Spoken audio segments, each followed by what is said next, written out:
Alright students, let's read the question first.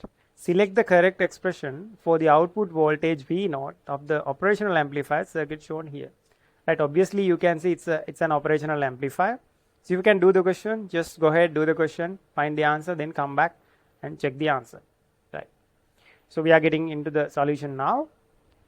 So this is V0, right? And it's an operational amplifier. You can see output is directly connected to the input.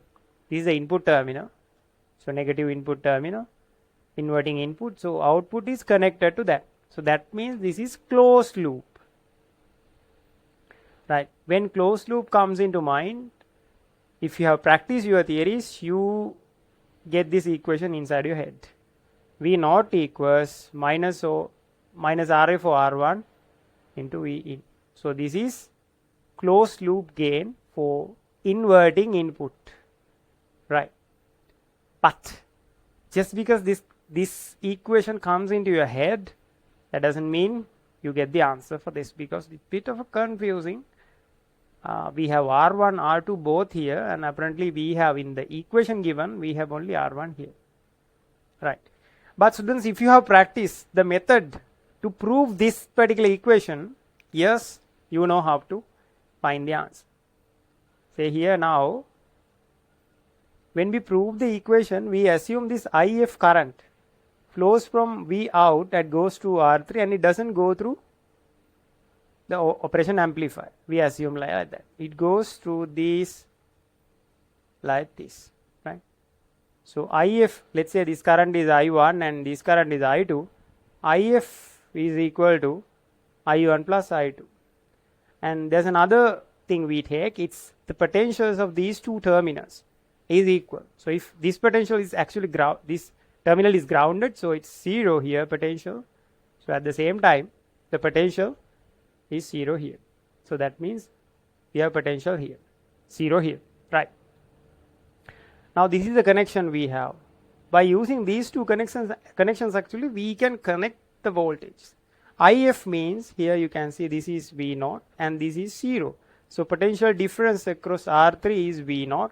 So I can write V0 over R3 equals IF. Just applying V equals IR. And at the very same time I1. Say the current through this is I1. Here potential is V1. Potential difference here it's 0. So potential difference is V1. So V1 over R1 is I1. At the same time, very same method for V2. So V2 over R2. Right. They are asking us to find V0. So what we can do, we have to subject it.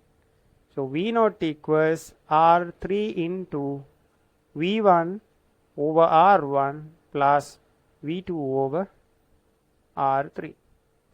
Right. So the given answer is actually you have to simplify it furthermore. And I guess it's closer to this, one of these two. R3 should be up. Right. So it's this answer now, right? So what actually happens, they have taken V1 out. So let's multiply R3 by this bracket and R3 over R1 into V1 plus R3 over R2 into V2. Right. That's fourth answer. Right. Students, if you haven't practiced proving these type of equation, then only you find it difficult to do question types like this. So at least you might get one question, one MCQ question this type, or if you are planning to do essay questions, you have to practice these type of questions. Alright, keep practicing. Cheers. I hope you have tried all those questions now. You have learned something from it. And always remember that practice makes it permanent. So what we have to do is we have to practice something correct, something right. Again and again we have to repeat trying it, so it will become permanent. So practice, right?